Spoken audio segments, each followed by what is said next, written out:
Haku haku.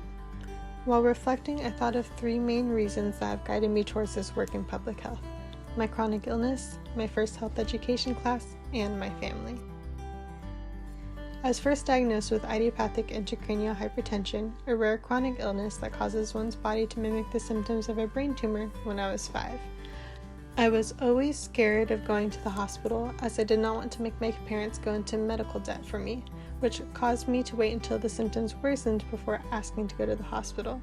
While at a hospital in LA, the generosity offered to me and my family by 2 nurses made me want to provide that support to others, so I decided to enter SF State for pre-nursing. Throughout my first fall semester, I took a class titled Health and Social Movements in the 20th Century.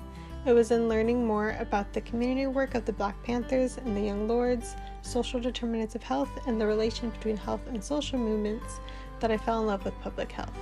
I realized that I wanted to do this community-based work. I wanted to work in programs that help to prevent any illnesses from occurring and work towards achieving health equity. This ultimately led me to switch my major from pre-nursing to health education, and I have not looked back since. I continue to do this work for the generations before me and the generations ahead of me. Throughout all the events in my life, a constant influence that led me to public health was my family.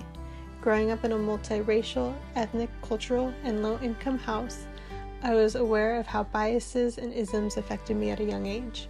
I grew embarrassed to be on free and reduced lunch, to live in Section 8 housing, and to be the color I was. As I began to learn the language of public health and went on my own journey of my identity, I realized how much of this hatred and embarrassment was tied to colonization, white supremacy, and the patriarchy. Being the second eldest of 8 siblings and many younger cousins, I realized that I did not want these thought patterns to continue. I wanted to help create a world in which future generations can fully love themselves and accomplish anything they choose to.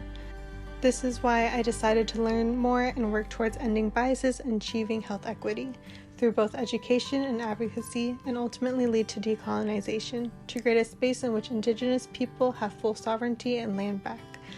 I do all of this for those in my past and for those in the future. Kakinalin kenono shawash.